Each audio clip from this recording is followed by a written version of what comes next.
વડાપ્રધાન નરેન્દ્ર મોદીનું અમદાવાદ એરપોર્ટ પર આગમન। પીએમ મોદી એરપોર્ટથી ગાંધીનગર રાજભવન ખાતે જવા રવાના। વડાપ્રધાન નરેન્દ્ર મોદી રાજભવન ખાતે રાત્રિ રોકાણ કરશે। આજથી 3 દિવસના ગુજરાતના પ્રવાસે છે વડાપ્રધાન નરેન્દ્ર મોદી। મુખ્યમંત્રી ભૂપેન્દ્રભાઈ પટેલે વડાપ્રધાન નરેન્દ્ર મોદીનું ભવ્ય સ્વાગત કર્યું તો પ્રોટોકોલ મંત્રી જગદીશ પંચાલે પણ વડાપ્રધાનનું સ્વાગત કર્યું। ડીજીપી વિકાસ સહાય અને અમદાવાદ સીપી પણ આ દરમિયાન ઉપસ્થિત જોવા મળ્યા। પીએમ મોદીનો વડસર ખાતેનો પોતાનો કાર્યક્રમ રદ કર્યો છે। વધુ વિગતો સાથે સંવાદદાતા કલ્પિન ત્રિવેદી આપણી સાથે જોડાઈ ગયા છે। કલ્પિન, વડાપ્રધાનનું આગમન થઈ ચૂક્યું છે, શું વધુ વિગતો? જીંકલ જુઓ, પ્રધાનમંત્રી બરાબર 6:40 વાગે અમદાવાદ આંતરરાષ્ટ્રીય એરપોર્ટ મથકે ઉતર્યા। તેઓનું આગમન થયું। ત્યાં ખાસ કરીને રાજ્યના મુખ્યમંત્રી ભૂપેન્દ્રભાઈ પટેલ, રાજ્યના રાજ્યપાલ આચાર્ય દેવવ્રત, પ્રોટોકોલ મંત્રી જગદીશ વિશ્વકર્મા, કેન્દ્રીય મંત્રી CR Patil, Ahmedabad mayor, police commissioner અને રાજ્યના પોલીસ વડાએ તેમનું વિધિવત સ્વાગત કર્યું છે। હાલ અમદાવાદ એરપોર્ટથી તેઓ પ્રસ્થાન કરીને વડસર એરફોર્સ સ્ટેશન ખાતે જવા વડાપ્રધાન રવાના થયા છે। ત્યાં એરફોર્સનું જે કોમ્પ્લેક્સ નવનિર્મિત તૈયાર થયું છે તેનું ઉદઘાટન કરશે, તેની સમીક્ષા કરશે ત્યાં એરફોર્સના અધિકારીઓ સાથે। જી કલ્પિન, આપ અમારી સાથે જોડાયેલા રહેજો। તો વડાપ્રધાન નરેન્દ્ર મોદીનું આગમન થઈ ચૂક્યું છે। આજથી 3 દિવસ માટે તેઓ ગુજરાતના પ્રવાસે છે। અમદાવાદ એરપોર્ટ ખાતે તેમનું સ્વાગત।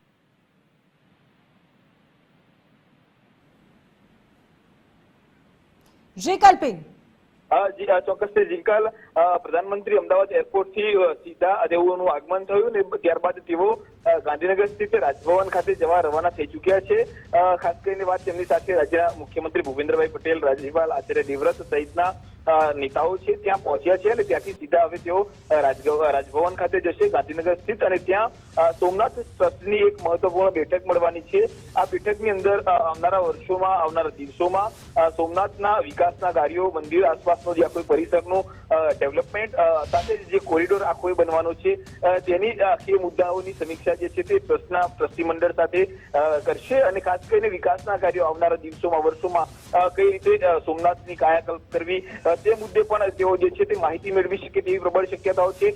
ઉપરાંત એ પણ એક વિગત સામે આવી રહી છે જીંકલ કે રાજ્યના મંત્રીઓ, સિનિયર મંત્રીઓ સાથે પણ તેઓ આખા રાજ્યની તાગ મેળવી શકે છે। માહિતી સાંપ્રત પરિસ્થિતિ રાજકીય હોય કે ભૌગોલિક જે પ્રમાણે પૂરગ્રસ્ત આખું રાજ્ય છે તે રાજ્યના અલગ અલગ વિસ્તારો અને તેની અંદર થયેલા નુકસાનનો મુદ્દો છે તે પણ તેને લઈને પણ પ્રધાનમંત્રી જે છે તે અનેક સૂચનો જે છે તે કરી શકે તેવી શક્યતાઓ છે।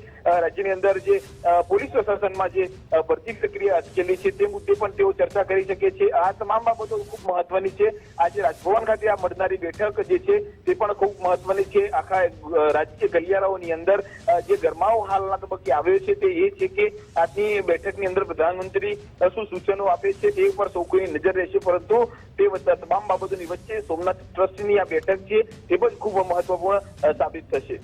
જી કલ્પિન, તમામ વિગતો સાથે જોડાવા બદલ આપનો આભાર।